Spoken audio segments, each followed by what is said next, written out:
Please paratha आज कैसे हैं आप लोग? आई होप आप सभी अच्छे होंगे, स्वस्थ होंगे और मेरे स्टोरी लाइन को एंजॉय कर रहे होंगे। तो जो कोई भी मेरे चैनल पर न्यू आ रहा है, प्लीज़ मेरे चैनल को लाइक शेयर सब्सक्राइब करना मत भूलिएगा। और अगर आप लोगों को मेरी स्टोरी लाइन उसके प्लॉट्स पसंद आते हैं तो प्लीज़ मुझे कमेंट्स करके अप्रिशिएट करना भी मत भूलिएगा। बात करते करते मैं थोड़ी थक जा रही हूँ यार, क्या बोलूँ। खैर छोड़ो, जो कोई भी मेरे चैनल पर न्यू आ रहे हैं, सबसे पहले तो आप लोग सब्सक्राइब करना मत भूलिएगा। जिन लोगों को भी मेंबरशिप बाय ऑन करना है, जो इंटरेस्टेड है ओनली फॉर वही मेंबरशिप को बाय ऑन कर लीजिएगा। जिन लोगों को भी हॉट पार्ट सुनना है वो मेरे टेलीग्राम चैनल को ज्वाइन कर सकते हैं। टेलीग्राम चैनल का लिंक स्टोरियो के नीचे भी मिल जाएंगे और कम्युनिटी में मैंने वापस से रीपोस्ट कर दिया है। पहले का लिंक हटा करके न्यू लिंक को मैंने ऐड कर दिया है, तो आप लोग कम्युनिटी से भी लिंक को उठा सकते हैं, ठीक है। देन चलिए हम स्नाइपर का लास्ट पार्ट को हम या फिर second part I don't know start करते हैं। हाँ, उस दिन मैं रिकॉर्ड कर रही थी ना, तो आधा मैंने रात को रिकॉर्ड करा था, जिस वजह से रात को ना कुछ कुछ वर्ड्स मिस्टेक्स हो रहे थे मुझसे। थैंक यू सो मच अपनी बात रखने के लिए। एंड मैं आज पूरी कोशिश करूँगी कि मैं मिस्टेक्स ना करूँ। वैसे ये डबल स्पिनिंग क्या बोलूँ मैं, नेम में मुझे हमेशा थोड़ी-सी प्रॉब्लम हो ही जाती है। But thank you so much मुझे बताने के लिए। एंड देन चलो स्टार्ट करते हैं, ठीक है। विंग जो कि अपनी पूरा पावर लगा करके हयात के मुँह पे एक मुक्का जड़ते हुए कहता है, "अब मज़ा आया? कैसा लगा मेरा मज़ाक? हाँ, बताओ?" हयात, जिसको चोट तो ज़्यादा नहीं लगी थी, और वो फुह करके हँसते हुए कहता, "बस इतना ही?" विंग को एक और जोर गुस्सा आ रहा था। वो एक पंच और जड़ देता है और कहता, "अब?" हयात कहती है, "बस।" और इतना बोलकर उसके हाथ जो थे वो सीधे विंग के गर्दन में फंसा करके उसके गला को दबाने लगती है। वहीं पे वांगजी, जिसको बहुत बुरी तरीके से हयात ने कट्स मारे हुए थे, तभी वहाँ पे निया और सारे लोग आ चुके थे और वो सब घेर लेते हैं हयात को और हैंड्स अप ऐसे बोलते हैं। वांगजी अंकल खिरैन विंग की तरफ भागते हैं क्योंकि विंग का दम घुटने लगा था। वांगजी विंग को अपनी बाहों में भरते हुए कहता, "विंग, विंग, विंग!" लेकिन विंग बेहोश हो चुका था। वांगजी को जो गुस्सा आया वो सीधे हयात का गला दबा देता है। हयात एक इविल स्माइल कर रही होती है और कहती है, "हम्म।" उसके बाद सारे लोग हयात को पकड़ करके और लैनकिरन के घर लाते हैं। विंग को बेड पे लिटाया गया था और वांगजी बहुत ज़्यादा परेशान हो रहा था। निया उसको एक्यूप्रेशर दे रही होती है और उसके गले पे जो दाग दिखती है, क्योंकि जो हयात ने गला दबाया था वो बहुत गंदी तरीके से दबाया था। उसके बाद सभी लोग वापस से सिटी के लिए रवानगी लेते हैं। अंकल भी उन लोगों के साथ आए थे।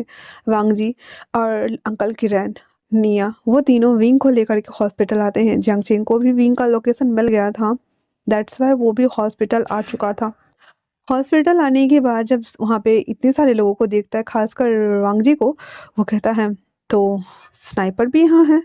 ये सुनकर के निया थोड़ा चौंक जाती है। एंड देन वो उससे पूछती है कि आप कौन हैं? जियांगजिंग बता देता है कि वो जियांग्स कंपनी का सीईओ है और वो अपने भाई से मिलने आया है। और वो विंग को देखता है जो कि अंदर बेहोश पड़ा हुआ था और डॉक्टर ने उसे साफ मना करा था कि किसी को अंदर नहीं जाना है। इस पे निया वापस कहती है, "सर, तो आप ही की कंपनी के इंचार्ज मिस्टर वीवूजियान हैं?"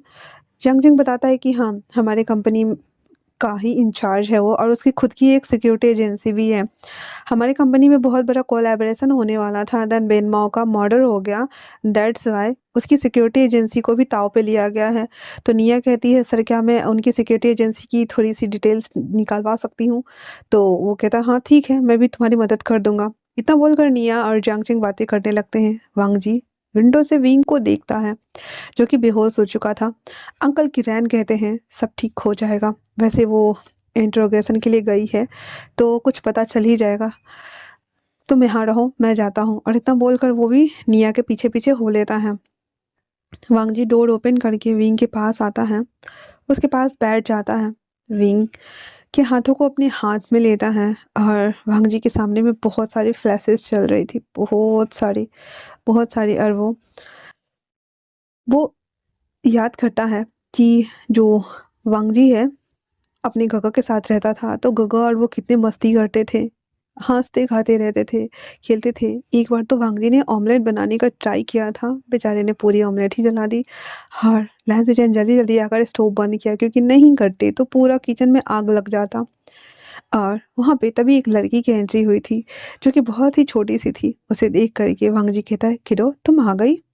वो दे आती कहती है, अंकल आप लोगों के घर से हमेशा जलने की बू क्यों आती है? अगर ऐसा है तो आप मेरी मासी से शादी क्यों नहीं कर लेते? और वो सामने वैंचिंग को देखते हैं, जिसे देख करके तो लैंसी चैन थोड़ा सा शर्मा गए थे और वांग जी लाइक, ओ हे किडो, तो तुम्हारी मासी को बोलो ना वो मेरे गगा से शादी कर ले। इस पे वो किडो कहती है, तो फिर इन दोनों को प्राइवेट टाइम दो ना बुद्धू, हम यहाँ कबाब में हड्डी क्यों बन रहा है, चलो यहाँ से। और इतना बोल करके वो दोनों बाहर चले जाते हैं।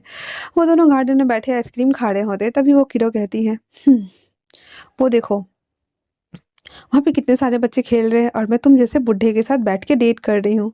वांग जी हाँ करके उस बच्ची को देख रहा था, कहता क्या मतलब? वो कहती है यही कि जब मैं बड़ी हो जाऊंगी तो मैं तुमसे शादी कर लूंगी, क्योंकि मेरी मासी तो तुम्हारे गगा से शादी कर रहे हैं ना। वांग जी कहता है पर मैं तो चला जाऊंगा, मेरी ज्वाइनिंग आ गई है और मैं नेवी में जाने वाला हूँ। तो कहता कोई ना, मैं वेट कर लूंगी, वैसे भी मैं बच्ची हूँ, मैं बड़ी होंगी तब तक तो मैं वेट कर सकती हूँ ना। वांग जी और वो दोनों बातें कर रहे होते हैं और अभी वांग जी के सामने विंग था, बिल्कुल उसी कीड़ों के जैसे, जो शायद उसे बचपन में उसने खो दिया था।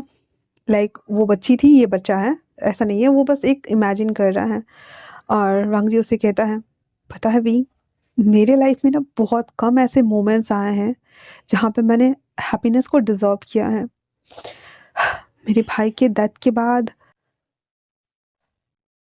पता नहीं सब बदल गया, वो बच्ची भी गायब हो गई, वो भी चले गए, सब चले गए, और तुम यहाँ हॉस्पिटल में हो, क्या होगा तुम्हारा? तुम प्लीज मुझे छोड़ के मत जाना, मत जाना प्लीज, प्लीज विंग। मुझे थोड़ा सा डर लग रहा है, पर ट्रस्ट मी, मैं सब कुछ ठीक कर दूंगा, सब कुछ। और इतना बोलकर उसके हाथों के ऊपर सर टिकाए हुए था। तभी एक वॉइस आती है, मिस्टर। वांग जी सर उठाकर जब सामने देखता है, वो आश्चर्यचकित रह गया था और उसे देखकर वो कहता है, खगा आप? वांग जी कहता है, कि दो तुम? वो कहती है, मैं। और इतना बोलकर वो उसे गले लगा लेती है, वांग जी भी उसे गले लगा लेता है और वो कहती है, गगा ये कौन है, क्या ये आपका बॉयफ्रेंड है? वांग जी कहता है, हाँ वो मेरा बॉयफ्रेंड है। वो मुस्कुराते हुए कहती है, तो आप इतना साई क्यों कर रहे हो? हाँ। वांग जी कहता है, मैं जस्ट अभी तुम्हें ही याद कर रहा था कि किस तरह से हम सब खुशी खुशी रहते थे ना, कगा, तुम और वंचिंग। कहती, आपको पता है, जब मासी को पता चला कि लहंसीचंद गगा की डेथ हो गई, तो मासी ने नींद की गोलियां खा ली, क्योंकि मासी लहंसीचंद गगा को वन साइडेड लव करते थे ना। तो उन्होंने कहा कि जब जब वो नहीं है तो वो इस जीवन में जी के क्या करेंगी, वो ऊपर जा करके गगा से मिल लेंगी। तब मैंने कसम खाई थी कि मैं भी इन सब में आपका पार्ट बनूंगी, और मैंने भी बहुत कुछ ढूंढना स्टार्ट किया। मुझे एक शॉकिंग बात पता चली है गगा, आप मेरे साथ कैबिन में आइए। तो कहता, विंग को छोड़कर मैं कहीं नहीं जाऊंगा, तुम यही बताओ। तो वो कहती है, ठीक है गगा। फिर वो अपना फ़ोन निकालती है, देन वहाँ पे हयात का पिक्चर दिखाती है, दिखाते हुए कहती है, गगा पता है आपको ये कौन है? तो वांग जी कहता है, नहीं मुझे नहीं पता, बस इतना पता है, वो भी पता चला है कि ये एक टर्की स्नाइपर है जो पैसे लेकर काम करती है। वो किडो कहती है, नहीं गगा, ये टर्किश नहीं है, ये आयरिश है, ये आयरिश गर्ल है, और इसका नाम हयात भी नहीं है, इसका नाम पता नहीं क्या है, ओरिजिनल नाम किसी को नहीं पता है, ये हर बार अपनी आइडेंटिटी चेंज करती है। और आपको जानकर हैरानी होगी कि जिस वजह से गगा की मौत हुई ना, और जो इस लड़की ने नींद की गोलियां खा ली थी, वो कोई और नहीं बल्कि यही थी। ये सुनकर वांग जी दंग था और कहता, क्या क्या मतलब? कहता, हाँ हाँ, अब मुझे नहीं पता कि आप लोगों के साथ कैंप में क्या हुआ था, पर ये यही है, क्योंकि मैं इसे बहुत टाइम से फॉलो कर रही हूँ, और ये यहाँ पे बार बार एक ही लोग से मिलने आती है, और वो है बिल्डिंग नंबर 25, और वो विंस की बिल्डिंग है गगा। इतना सुनना हुआ ही था। वांग जी ऑलरेडी शौक में था और वो कहता है, कोई बात नहीं, कोई बात नहीं कीरो, तुम ठीक हो ना? कहती, और डोंट वरी, मैं आपके बॉयफ्रेंड का ख्याल रखूंगी, आप चाहे तो आप बाहर जा सकते हैं, यहाँ पे मैं निगरानी करूंगी, ठीक है ना? इतना बोलना हुआ ही था तो वांग जी कहता है, नहीं, तुम्हारे ऊपर भी खतरा मंडरा सकता है, इसलिए इसे चेक करो और जाओ। वो जो डॉक्टर थी उसे चेक करती है और कहती है, ये सब कुछ ठीक है, वो बस होश में आ जाएंगे थोड़ी देर में, और इतना चल बोलकर वो वहां से चली जाती है। उसके जाने के बाद जो वांगजी था, वो विंग को देखते हुए कहता है, एक होप मिली है, एक रास्ता मिला है सब कुछ अच्छा होने का। आई होप कि सब कुछ जल्दी ठीक हो जाएगा। और इतना बोल करके वांगजी वापस से विंग के पास बैठ जाता है। पूरे 4 घंटे हो चुके थे और विंग को अब जा करके होश आया था। और वो होश में आते ही कहता है, वांगजी। वांगजी उसे कहता है, हाँ विंग, मैं यही हूँ, मैं यही हूँ। और उसे फटक से गले लगा लेता और कहता है, मैं डर गया था। लाइफ में पहली बार है जब मैं डरा हूँ तुम्हारे लिए विंग। मैं तुम्हारे लिए डर गया हूँ। प्लीज़ मुझे छोड़कर मत जाना, प्लीज़। इतना सुना हुआ ही था तो वो कहता है, मैं नहीं जाऊँगा, पर आई थिंक हमें चलना चाहिए, है ना?" तो वांगजी कहता है, हाँ, चलो चलते हैं। फिर विंग के हाथ में जितने भी आईवी ड्रॉप्स वगैरह मशीन्स लगी थी वो सब हटा दिया जाता है, क्योंकि वो सब डरे गए थे ना, इसलिए बहुत बहुत सारा मशीन वशीन सब लगा दिया था, भाई तुम जिंदा हो जाओ किसी तरीके से। फिर विंग ना अपने हाथ से आईवी ड्रॉप्स किए वो हटा करके एंड देन फिर शूज़ वेयर करता है, फिर उसको लेकर के वो बाहर आता है। थोड़ी सी वीकनेस तो लग रही थी। तभी वहाँ पे विंग का असिस्टेंट उसके लिए हान कॉफ़ी लेके आता है और दोनों को देते हुए कहता है, सर तो हम चलें, पर एक बात और शॉकिंग पता चली है। विंग कहता है, क्या? कहता है, सर हम कार में बात करते हैं। और इतना बोलकर वो कार में आता है जहाँ पे ऑलरेडी जांग चेंग, निया, अंकल किरण और ये बैठे हुए थे। तो विंग आते हुए कहता है, व्हाट्सअप गाइज। वांग जी कहता है, अंकल आप तो? निया कहती है, 4 घंटे से हम यहीं हैं, हम दोबारा देखने के लिए आए थे, तो तुम्हारे लवी डबी मोमेंट्स को हम डिस्ट्रॉय नहीं करना चाहते थे, दैट्स वाई हमें कार में बैठना पड़ा। खैर छोड़ो, हमें एक शॉकिंग बात पता चली है। फिर हान बताता है, सर हमारे सिक्योरिटी में छेड़छाड़ हुआ था उस दिन, और जो गोली चली थी वो विंडो ओपन करने वाला हमारा ही मेंबर्स था, और वो जॉस है। जॉस की बात सुनकर विंग कहता है, पर जॉस ऐसा क्यों करेगा? तभी निया बताती है कि मैं बताता हूँ। और फिर वो एक पिक्चर्स दिखाती है सबको जिसमें वांगजी का बटालियन था। वांगजी के बटालियन में वांगजी, शोलियान, चौस, लैन सिचेन और लगभग 12 लोग थे, जिसमें से एक जॉस भी था। तो वो सबको देखते हुए वांगजी कहता है, जॉस? पर इसका नाम जॉस नहीं है, ये केवी पीटरसन है। उसकी बात सुनकर वो कहता है, व्हाट, ये एक अमेरिकी है? वो कहता है, हाँ। तो विंग कहता, हाँ ये एक अमेरिकी है और यहाँ पे वो बस हमारे प्रोटेक्शन सी टीम का हिस्सा है और इसके अंडर।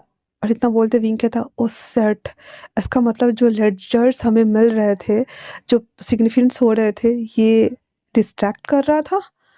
तो हान कहता है, हाँ हो सकता है सर, क्योंकि तभी विंडो ओपन हुई एंड देन जस्ट बंद हुआ। फुटेज देखती है। अब फुटेज देखता है जहाँ पे वो लेक्चर दे रहे थे बीइंग बीन माओ। तभी वहाँ पे जॉस एक विंडो के पास खड़ा था, विंडो को हाथ से पकड़े हुए था और फ़ोन चला रहा था। टाइम देखा, मतलब फ़ोन, मतलब जस्ट 1 सेकंड के लिए विंडो को खोला एंड देन फटक से बंद किया। तब तक बुलेट्स चल चुकी थी और किसी मतलब नोटिस आए बिना हुई वो विंडो ओपन होके बंद भी हो चुका था। विंग कहता है, पर ये हमारे सिक्योरिटी के साथ छेड़छाड़ क्यों कर रहा है, और वैसे भी ये। तो हान कहता है, ये बस 1 मंथ पहले ही ज्वाइन हुआ है सर। विंग कहता है, एग्जैक्टली। वांगजी कहता है, मतलब ये सब सोची समझी प्लानिंग थी, तुम लोगों में जो भी कुछ भी ये होता है तो तुम लोग 1 मंथ पहले ही प्लान करते हो ना? जंग जिंग कहता है, हाँ ये कोलैबोरेशन होने वाला था और ये बहुत बड़ी ये भी, तो इसकी जानकारी 2 मंथ पहले ही सबको थी। ऐसा नहीं था कि ये पुरानी न्यूज़ है या न्यू न्यूज़ है, पता थी सबको। तो वो कहता, एग्जैक्टली, इसीलिए इन लोगों ने प्लान अंजाम किया। इसके पीछे जो कोई भी है वो बहुत गंदा खेल खेल रहा है। विंग कहता है, ठीक है, ये हमारी सिक्योरिटी का डिपार्टमेंट का काम है, तो इस पे हम काम कर रहे हैं, बाकी काम आप लोग देख लो। इतना बोल करके निया, लैंड किरण अंकल चले जाते हैं पुलिस स्टेशन, मतलब एसबीआई के पास, और सीबीआई के पास। और विंग, जियांग चेंग, वो दोनों आते हैं अपनी एजेंसी। हान आते ही जॉस को पकड़ के लाता है और उसके हाथ को मरोड़े हुए था। विंग उसको 2 थप्पड़ खींच के लगाते हुए कहता है, जॉस ये सब क्यों किया तुमने? हाँ। अब विंग तो उसको थप्पड़ मारा था, लेकिन जॉस दांत फाड़ रहा था। जियांग चेंग को रहा नहीं जा रहा था, उसे 3-4 मुंह का एकदम खींच के धर दिया और कहता है, तुम्हें बहुत हंसी आ रही है, मेरा भाई नहीं मार सकता तो क्या हुआ, मैं तुम्हें मारता हूँ ना। और इतना बोलकर 2 पंच और देता है उसके मुंह पर और बोलता है, बताओ ये भी पीटरसन या फिर जॉस बुलाओ? हाँ। जॉस शॉक हो गया था और कहता ये। तभी वो कहता है, इसे लेके चलो, इसे कोई और सबक सिखाएगा। और फिर हान उसे लेकर के एक बंद कमरे में लाके उसे फेंक देता है। वो वहाँ रख देता है उसको और वो सब वांगजी का आने का वेट करते हैं। वहीं दूसरी तरफ वांगजी जब सीबीआई डिपार्टमेंट पहुंचा था तो निया सूलियान के पास लेकर उसे आती है, जिसे देखते ही सूलियान कहता, ओह मिस्टर रिटायर्ड पर्सन, तो तुम यहाँ घूम रहे हो। उसे देखते हुए वांग जी मॉक करते हुए कहता है, तो तुम कौन सा बचे हुए हो? नेवी से निकाले जाने के बाद तुमने भी तो सिपा को ज्वाइन किया है, हाँ? तो बात खत्म करते हैं ना, इतना बोल करके। और वो दोनों एक दूसरे को घूरते और कहते, फॉरगॉटेड यार, चलो अंदर चलते हैं। सब लोग दंग थे, क्योंकि सूलियान तो हमेशा वांगजी के बारे में उल्टा सीधा बोलता था, लेकिन अभी वही था जो ऐसे रिएक्ट कर रहा था लड़कियों की तरह। निया वो हाँ करके देख रहे थे, और अंकल किरण कहते हैं, हाँ छोड़ो छोड़ो चलो। फिर वो लोग आते हैं अंदर, जहाँ पे हयात बैठी हुई थी। हयात से बहुत पूछताछ करते हैं, लेकिन वो कुछ नहीं बकती, कुछ भी नहीं बकती। तभी एक छोटी सी बच्ची का पिक्चर दिखाया जाता है, जिसे वांगजी दिखाता है। उसे दिखाते हुए कहती है, अगर तुमने नहीं बोला तो ये बच्ची, तुम्हें पता है ना किस अनाथ आश्रम में है? और तुम इसे शायद मंथली पेड भी करती होगी। अब कितना करती हो आई डोंट थिंक, बट करती तो हो ना। तो सोचो कि तुम्हारे इस छोटी सी बच्ची का क्या होगा। इस बच्ची के लिए तुमने न जाने क्या क्या किया। एक आयरिश गर्ल होकर के एक टर्किश गर्ल्स बनी, उसके बाद नाम चेंज किया, आइडेंटिटी चेंज की। जाहिर सी बात है कि ये तुम्हारा ओरिजिनल नेम भी नहीं होगा। तो अब मुझे साफ साफ बताओ कि इन सब के पीछे कौन है? हयात कहती है, कुछ भी कर लो। इतना बोलना हुआ था कि वांगजी उसके जबड़े में सीधे गन डाल देता और कहता, चला दूं क्या? हाँ, या फिर बोलोगी? हयात उसको हाथ बांधे गए थे, इसलिए वो कुछ बस ऐसे छटपटा के घूर के देख रही थी। वांगजी उसी रिवॉल्वर को निकाल कर एक पंच मारता है उसके मुंह पर, कहता, बोल रही हो या नहीं? हयात कहती, बस इतना ही। वांगजी बहुत गुस्से में था, तभी सुलैन कहता है, बैठ जाओ, ऐसे बात नहीं करते हैं। हाँ, तो हम इस लड़की का पता लगवाते हैं, देन उठा करके इसे ब्रोथल में डाल देते हैं, देन फिर बाद में तुम सोच लेना। इतना सुनना हुआ ही था। हयात चीखते हुए कहती, नहीं मैं बताती हूँ। कहता, गुड, अब आई ना लाइन पे। वैसे तुम्हारा फिजिकल टॉर्चर बच गया, वैसे मजा आता अगर मैं करता। और तुम्हें तो पता ही है कि हम लोग कैसे टॉर्चर करते हैं, यू नो ना बेब्स। हयात बस चुपचाप से उसका मुंह देख रही होती है। फिर वो बताती है एक नंबर, एक और कहती है कॉल करने के लिए। उस नंबर पे कॉल हयात से ही करवाया जाता है, और हयात के कान में फ़ोन लगा था और स्पीकर पे सभी सुन रहे थे। हयात कहती है, हेलो। उधर से वॉइस आता है, क्या तुमने उस स्नाइपर को मार डाला? वो कहती है, नो, एक्चुअली में मैंने उसे बांध के रखा हुआ है। और तो सामने वाला पर्सन कहता है, ओके उसे लेकर के आओ। और इतना बोलना हुआ ही था, तो वो कहते हैं, ओके सर। और इतना बोलकर कॉल कट जाती है। कॉल कट जाने के बाद हयात सबको देखती है, तभी सूलियन कहता है, तुम्हारे बॉडी के ऊपर टाइम बॉम्ब लगा दिया जाएगा और तुम वांगजी को लेके जाओगे। वांगजी कहता है, ठीक है, डील डन। फिर ये लोग इसको लेकर जाने की तैयारी करते हैं। वहीं दूसरी तरफ विंग वांगजी को कांटेक्ट करना चाहता था, पर नहीं हो रहा था। तभी निया को वो मैसेज करता है, इमरजेंसी। वो समझ गई थी, इसलिए वो वांगजी से कहती है, शायद से तुम्हारा कहीं और काम भी बचा हुआ है। सुलन कहता, वेट, जो भी सस्पेक्ट है मुझे भी जानना है, इसलिए हम सब चलेंगे। और इतना बोल करके वो सब उसको तब तक इसी तरह छोड़ करके इंट्रोगेशन वाले रूम में, और वो लोग विंग के बताए गए जगह पे आते हैं। वहाँ आने के बाद जिसको उसने जॉस को बांधा हुआ था, वो वांग जी को सारी बात डिटेल में समझा देता है। जियांग चिंग ने उसको मारा हुआ था, मुंह से पूरा ब्लड ब्लड आ रहा था, और जियांग चिंग के हाथ में भी लगा था। शूलियन आते हुए कहता है, इसको किसने मारा भाई? जियांग चिंग इंग्री बर्ड बन के उसको घूर रहा था, नहीं बोल भी तू, धर दियो, लाइक ऐसे। बट वो कुछ नहीं करता, एंड देन खड़ा था। फिर वांगजी उसके पास आता है और उसको टॉर्चर शुरू करता है, क्योंकि जॉस भी एक आर्मी रह चुका है, आर्मी मैन रह चुका है। उसे पता है कि छोटे मोटे टॉर्चर काम नहीं करेंगे, इसलिए वो इलेक्ट्रिक शॉर्ट का चिमटा लेके आता है, उसके निप्पल्स के ऊपर लगा करके इलेक्ट्रिक शॉर्ट देना शुरू करते हैं। और 10 शॉट्स के बाद वो बकना शुरू कर देता है और कहता है, हमें बस पैसे मिले थे सिक्योरिटी सिस्टम के साथ छेड़छाड़ करने के लिए, और लेजर बीम को दूर करने के लिए, और विंडो को ओपन करने के लिए। तो विंग पूछता है, कितने मिले? उसने बोला 1 मिलियन बोला था। बोला, बस किसी की जान की कीमत 1 मिलियन है तुम्हारे लिए? वांग जी उसको कूट देता है धर के, एंड देन वापस से उसको भी सूलियन के हवाले कर दिया जाता है। सूलियन उसको भी ले जा करके बंद करता है। अब बारी थी प्लान बी की, जहाँ पे वांग जी को हयात लेके जाने वाली थी। अब प्लान बन गया था, और वो लोग हयात विंग को लेकर, विंग नहीं वांग जी को लेकर के उस शख्स के पास जाने लगती हैं। वो लोग जब एक जगह आते हैं, तभी लोकेशन से पता चलता है कि उन्हें एक आइलैंड पे जाना है। आइलैंड का नाम सुनते ही सब चौंक गए थे और कहते हैं, ये तो वेंस की आइलैंड है ना? तभी जियांग कहता है, ओह, तभी मैं सोचूं पर इसके पीछे कौन हो सकता है? कहता है कोई बात नहीं, चलो चलते हैं, चलने के बाद देखा जाएगा। इतना बोलकर वो लोग नाविकों को बोलते हैं और एक बहुत बड़ा स्टीमर वाला जो बोट होता है वो उसमें लेते हैं। अब उसमें था वांग जी, लैंड किरण अंकल, विंग, निया, जियांग चिंग, हयात, शोलियान, ये सब थे। वो सब वो उस आइलैंड की तरफ जाते हैं, वहां पर उतर जाते हैं हयात और वांग जी। हयात वांग जी को लेकर के उस तरफ चलने लगती है जहाँ पे उसका विला था। उस विला के पास आने के बाद डोरबेल जैसे ही बजता है और यहाँ पे वांग जी ने अपने थोबड़े के ऊपर बहुत सारा पेंट लगा लिया था, जैसे कि किसी ने उसको कितना बुरा तरीके से मारा था। वैसे भी उसकी बॉडी के ऊपर कट्स वट्स लगे थे जो कि हयात ने ही डाले हुए थे। तो वो देखते ही जो सामने वाला शख्स था वो एक इविल स्माइल करता है और कहता है ओ, जिसे देखकर वांग जी के होश उड़ गए थे क्योंकि सामने वाला शख्स कोई मैन नहीं बल्कि एक वुमेन थी। हयात ग्रीड करती है, तभी वो उसे अंदर आने की इशारा करता है। वहीं दूसरी तरफ ये लोग भी स्टीमर से उतर करके स्टीमर से और धीरे धीरे करके उस तरफ बढ़ जाते हैं और विंडो के पास जा करके वो लोग बैठे हुए थे और अंदर की एक्टिविटी देख रहे थे, जहाँ पे हयात और जो वांगजी था उसे एक जगह खड़ा कर दिया जाता है। तभी अंदर से एक और शख्स की एंट्री होती है और वो आते ही उस वुमन के गले लगते हुए कहता है बेबी, क्या तुम ठीक हो? और वो कोई और नहीं बल्कि वेन रूहान था, जो कि बेन माओ की बेटी के साथ लवी डबी हो रहा था। ये देख करके हयात कुछ नहीं बोलती है और वांग जी कहता है ये सब क्या बकवासबाजियाँ चल रही है, इन सब के पीछे तुम हो और मेरा नाम क्यों फंसाया? हाँ, वो कहती है देखो ये तुम्हारे टक्कर की है पर अब ये किसी काम की नहीं है। और इतना बोल करके वो उसे सीधे सूट कर देती है और उसके बाद वांग जी की तरफ पॉइंट करती है। तभी वांग जी अपने हाथ जो रस्सी उसने खुद ही पकड़ा हुआ था उसे खोलकर उसके हाथों को पकड़ लेता है एंड देन वो वेन रूहान से लड़ना स्टार्ट कर देता है। तभी पीछे से एक बॉडीगार्ड आता है जो कि विंजूलियो था और वांग जी के ऊपर हमला कर देता है। ये देखकर विंग घबराने लगता है तो जियांग चिंग कहता है रिलैक्स, वो फाइटर है। विंग कहता है पर उसको बहुत ज़्यादा चोट लगी है, हमें हेल्प करनी होगी ना, चलो ना। इतना बोलकर ये लोग भी अंदर आ जाते हैं और अंदर आने के बाद पूरा मामला ही बदल गया था। जहाँ पे सूलियान था, जॉस को भी लेके आए थे ये लोग, तो उसको भी घसीट कर उसके सामने कर देते हैं।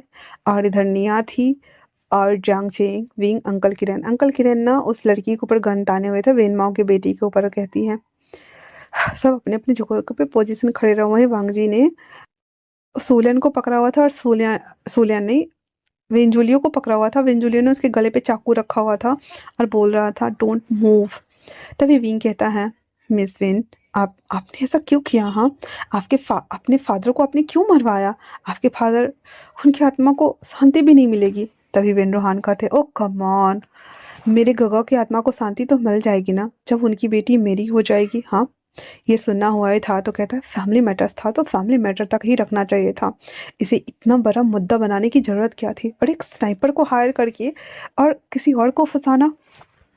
तभी वेंजुली वांगजी को कस के पकड़े हुए था और वांगजी उसके चाकू को हटाने का ट्राई कर रहा था, लेकिन यहाँ पे दोनों फाइटर ट्रेंड थे जिस वजह से दोनों में बस खींचातानी हो रही थी और मूव नहीं हो रहा था चाकू।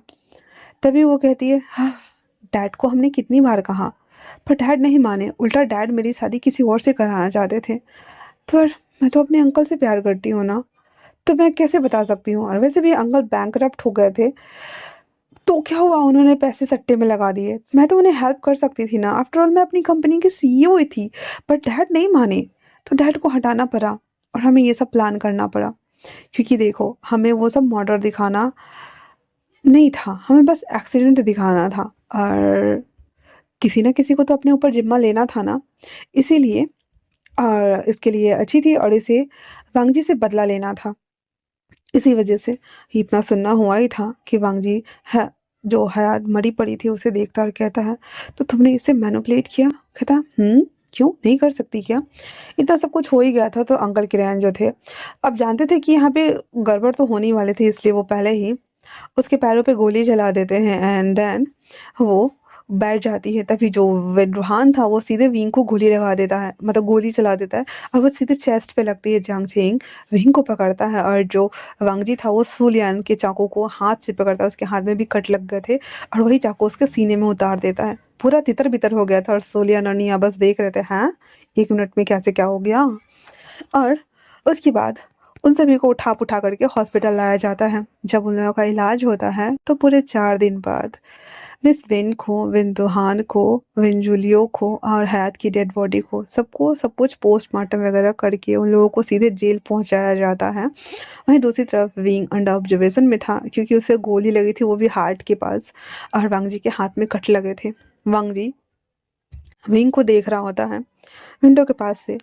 और आज चौथा दिन था, उसे होश नहीं आया था। जियांग सिंह जो कि विंग को लेकर बहुत ज़्यादा कॉन्शियस था, वो सीधे वांग जी को आकर के एक पंच मारते हुए कहता है, मेरे भाई से दूर रहो। जब से तुम उसकी लाइफ में आए हो ना, तब से ये ट्रेजेडी हो रही है।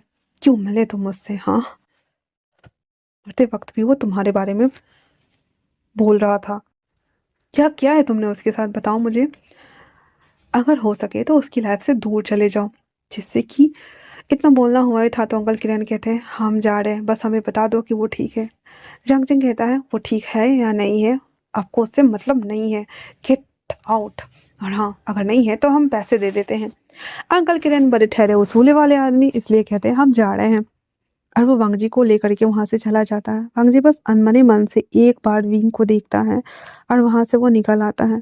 पहले तो वो अपने जंगल सफारी वाले घर पे आते हैं जहाँ पे अंकल किरण और वांग जी कुछ दिनों तक वहाँ रहते हैं, पर वांग जी को मन नहीं लग रहा था, इसलिए वो वापस से सिबेरिया की ओर चल पड़ता है। सिबेरिया आने के बाद वहाँ पे वो थोड़ी सी ट्रेनिंग करता है और कुछ सप्लीमेंट्स लेता है, जिस वजह से, क्योंकि वो विंग को भुलाना चाहता था, उसे याद नहीं करना चाहता था, जिस वजह से ना बस उसे एक टारगेट सेट करके दिया जाता था कि इसे मारना और ये करना है, दैट्स इट। उससे ज़्यादा उसे कुछ याद नहीं रहता था और वो शॉर्ट टर्म मेमोरी पावर से वो परेशान हो रहा था, जिस वजह से वो विंग की बस झलकियाँ ही याद कर पा रहा था, क्योंकि उसने विंग के साथ ज़्यादा वक्त बिताया नहीं था। इसी वजह से विंग की फेस और बातें उसे कभी कभी याद आती थी और वो बाकी टाइम के लिए भूल जाता था। पूरे 1 साल बीत चुके थे और वापस से आज वांग जी को एक कॉन्ट्रैक्ट मिला था। उस कॉन्ट्रैक्ट के साथ वो दो लोग वो उसे मारने के लिए आते हैं, जहाँ पे बहुत बड़ी तादाद में एक स्टेज पे शो हो रहा था और उस सबका सिक्योरिटी इंचार्ज कोई और नहीं बल्कि बी भूषान ही था। बी भूषान उसके साथ खुद पूरा निगरानी के साथ में अगल बगल आजू बाजू होल्ड करके देख रहा होता है और वो शख्स छत के सबसे ऊंचे बिल्डिंग पर था। और ये और कोई नहीं बल्कि बैक टू द प्रेजेंट, हम फर्स्ट सीन पे वापस आ गए हैं, जहाँ पर वो शख्स वो सारा चीज जो स्टेज पर जितना भी था सिक्योरिटी वाला, वो सब चेक करने के बाद जैसे ही उस तरफ मुड़ता है जिस तरफ वांग जी छत पे बैठा हुआ था, वांग जी अपने राइफल में लगे लेंस से उस शख्स को देखता है। उसके सामने बस एक ही फेस नजर आ रहा था, वाइफी, वाइफी, वाइफी, वाइफी। और ये वर्ड उसके कानों में गूंज रहे होते हैं। वो जब निशाना लगाने से चूक रहा था, तभी बगल वाला इंसान कहता है, क्या हुआ, निशाना तो लगाओ। वांग जी का निशाने पे विंग था और जब वो शख्स देखता है कि वो कहाँ निशाना लगा रहा है, वो कहता है, ये क्या कर रहे हो, निशाना तो लगाओ। तभी वांग जी, उसके दिमाग में बस एक ही चीज चल रही थी, वांग जी, वांग जी। और उसके रिप्लाई में वो बोल रहा था, वाइफी, वाइफी, वाइफी। बट इसके आगे उसे कुछ भी याद नहीं आ रहा था, कुछ भी, मतलब कुछ भी याद नहीं था। तब तक गोलियां चल जाती है, स्टेज पे खड़ा शख्स मर जाता है, हर विंग अफरा तफरी मच जाती है और वो सभी चीज़ों को चेक करने लगता है। तभी वहाँ पे छत पे एक शख्स दिखाई देता है जो कि खड़ा होकर इधर ही देख रहा था, पर उस शख्स की छवि उसे बस जानी पहचानी लगती है और वो उससे इतना ऊपर था तो कैसे देखता। वापस से उस भीड़ को कलेक्ट करने लगता है। तभी वो पीछे वाला शख्स कहता है, हाँ, ये क्या कर रहे हो तुम, चलो भी। हंग जी उसकी तरफ मुड़ते हुए कहता है, ये क्या किया तुमने? हाँ, वो कहता, क्यों, तुम्हें उसे मारना नहीं था, तुम मुकर नहीं सकते हो। वांग जी और उस शख्स के बीच में फाइट होने लगती है और वो शख्स के हाथ में जो राइफल था वो सीधे वांग जी के सर पे दे मारता है और वांग जी आंखें बंद करते हुए कहता है, वाइफी। तो हम वापस से फर्स्ट सीन पे आ गए थे और वो बोलते के साथ ही उसका आंख बंद हो चुका था। थोड़ी देर बाद वो शख्स वहां से भाग चुका था। हम बैक टू द प्रेजेंट में हैं, याद रखना। और जब वांग जी की नींद खुलती है तो वो एक पुलिस स्टेशन में था और जब पुलिस उससे पूछताछ करती है, बहुत मार पड़ गई थी उसको, लेकिन वो मुंह नहीं खोलता है। तभी वहां पे एंट्री होती है विंग की। जब विंग सामने वांग जी को देखता है तो वो शॉक हो गया था और कहता है, वांग जी, तुम यहाँ क्या कर रहे हो? तुम चाइना से साइबेरिया कब आ गए? हाँ। वांग जी उसे देखते हुए कहता है, विंग, मुझे तुम याद आ रहे हो, पर कौन हो तुम? उसकी ऐसी बातें सुन कर के विंग को थोड़ा बुरा लगता है कि क्या वो सच में भूल गया? वो वहाँ के पुलिस स्टेशन में जो इंचार्ज था, वो सबसे बात करता है और कहता है कि एक चाइना का फरार मुजरिम है, वो ले जाएगा। वो लोग मान गए थे और वो लोग आई मीन की विंग वांग जी को लेकर के चाइना शिफ्ट करता है और वहाँ का जितना भी मर्डर केस वगैरह था वो लोग उस सरकार को सुपुर्द करके वो सीधे चाइना के लिए रवानगी लेता है।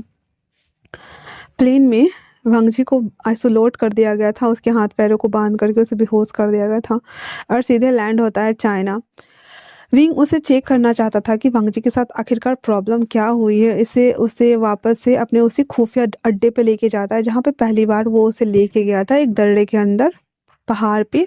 तो वहाँ पे उसे लेके जाता है वो और उसकी पूरे बॉडी को चेकअप किया जाता है, तो पता चलता है कि वांग जी एक ऐसा सप्लीमेंट्स ले रहा था जो कि उसके बॉडी के लिए और माइंड के लिए बहुत ज़्यादा हार्मफुल था, जिस वजह से उसे शॉर्ट टर्म मेमोरी लॉस की प्रॉब्लम होने लगती है। वांग जी की ऐसी हालत देख करके विंग को बहुत बुरा लग रहा था। उसका वहाँ पे इलाज होता है 2-3 दिनों के लिए और इधर विंग एक नकली रिपोर्ट बना करके सबको बता देता है कि जो वो लाया गया था उसके साथ हाथापाई हुई और विंग अपना हाथ भी तुड़वा चुका था। मतलब सब एक नाटक पूरा रचता है इसमें उसके हाथ में बैंडेज वगैरह लगे थे और वो डिक्लेयर कर देता है कि वो जो स्नाइपर था जो कि सिबेरिया में हुए मर्डर के पीछे सस्पेक्ट था, वो एक भाग चुका है और एक का मर्डर हो चुका है। ऐसा बोल करके और वो लोग केस को बंद कर देते हैं। वहीं दूसरी तरफ वांग जी आज पूरे 6 दिन हो चुके थे और उसे वहां से निकाल करके एक नॉर्मल वार्ड में डाला जाता है जहाँ पे वांग जी को होश आ चुका था और विंग उससे मिलने के लिए आता है जहाँ पे नर्स उसका पूरा बायो रिटर्न कर रही थी। वो सब कर लेने के बाद वो उसे ग्रीट करते हुए चले जाते हैं, तो विंग आके कहता है अब कैसा लग रहा है वांग जी? वांग जी कहता है मैं ठीक हूँ पर मेरी बॉडी बहुत ज़्यादा नम पड़ रही है विंग। विंग कहता है कोई बात नहीं, क्या मैं याद हूँ? वांग जी कहता है हाँ तुम तुम तुम वाइफ ही। विंग हंसने लगता है, कहता है इतना सब कुछ में बस वाइफ ही याद है, बाकी और कुछ नहीं? मेरा नाम भी याद नहीं है तुम्हें? कहता है नहीं मुझे याद नहीं है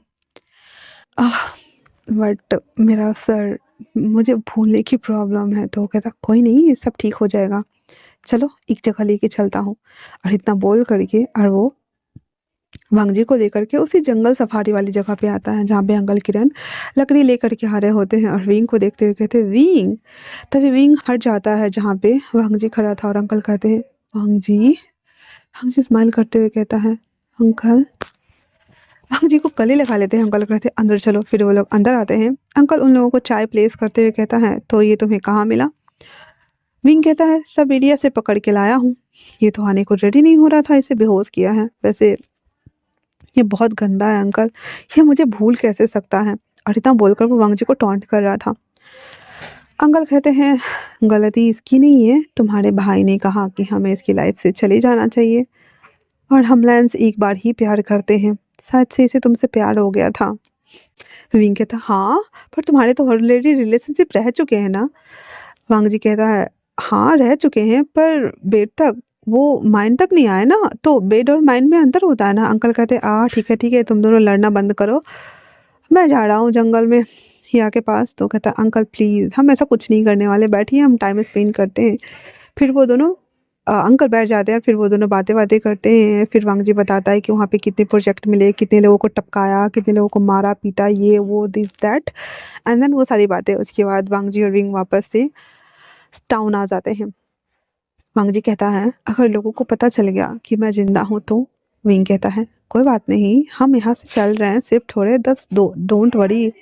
इतना बोल कर विंग कुछ बैग्स को पैक करता है एंड देन कार में बैठ जाते हैं वो दोनों। उसके बाद वो लोग चलना शुरू करते हैं। वहाँ से आने के बाद एक स्टीमर को लेते हैं एंड देन पानी को पार करते हुए एक छोटे से आइलैंड पे आते हैं। वो आइलैंड काफ़ी बड़ा था, मतलब जगह काफ़ी अच्छी थी, चारों तरफ नारियल के पेड़ थे और वहाँ पे एक स्वीट्स बना हुआ था। विंग वहाँ पे उसे उतारता है एंड देन उस विला की तरफ लेके आने लगता है। तो वांग जी कहता है ये क्या है? विंग कहता है ये मेरे फादर का विला है, मेरे फादर ने मुझे गिफ्ट किया था मेरे बर्थडे पे और मैं कभी इसे यूज़ करना नहीं चाहता था, पर लगता है कि अब मुझे यूज़ करना चाहिए अपने हस्बैंड के साथ में। आफ्टर ऑल एक वाइफ ही अपने हस्बैंड को छोड़कर जाएगी कहाँ? वांग जी विंग को गले लगा लेता है और कहता है सच में, सच में। तो कहता है हम, और इतना बोल करके, और वो, और उसके बाद वो दोनों अंदर आते हैं। अंदर आने के बाद विंग पूरे घर को दिखाता है। वांग जी बहुत ज़्यादा खुश हो गया था और कहता है तो फाइनली हम दोनों यहाँ रहने वाले हैं। विंग कहता है मुझे काम के सिलसिले में जाना पड़ेगा, पर चिंता मत करो, कुछ भी हो जाए मैं रात होते होते लौट आऊँगा। वांग जी कहता है मैं तुम्हारा वेट करूँगा विंग। विंग कहता है और इतना बोलना हुआ ही था कि वांग जी विंग को किस करना स्टार्ट कर देता है, और विंग भी खुद को रोकता नहीं है और वो भी वांग जी को वो करने देता है जो वो करना चाहता है, क्योंकि सच में 1 साल का टाइम था और वो दोनों सेपरेट हो चुके थे। वांग जी उसे पागलों की तरह किस करते करते उसके बॉडी को स्क्यूज करने लगता है। विंग कहता है रुको जरा, सब्र करो, ऊपर चलते हैं। तो वांग जी कहता है क्या यहाँ पे सर्वेंट्स भी है? कहता है इतना बोलना हुआ ही था। तो वांग जी कहता है मुझे गाइड करो कहाँ लेके जाना है। और इतना बोलकर वो विंग को गोद में उठा लेता है, वो भी ब्राइडल स्टाइल में, और फिर वो उसे लेकर के ऊपर जाने लगता है। विंग उसे बताता है कि ऊपर के मेन फ्रंट वाला कमरा, इतना बोलना हुआ ही था कि विंग डोर ओपन करता है। देन वांग जी उसे लेकर बेड पे आता है, फटक से अपने सारे कपड़ों को रिमूव करता है और विंग के भी कपड़ों को रिमूव करके उसके ऊपर आ जाता है। देन उसके बॉडी को स्मैच करना शुरू करता है, उसको टच करना शुरू करता है, और उसके बाद उन दोनों के बीच में एक हॉट राउंड स्टार्ट हो जाता है।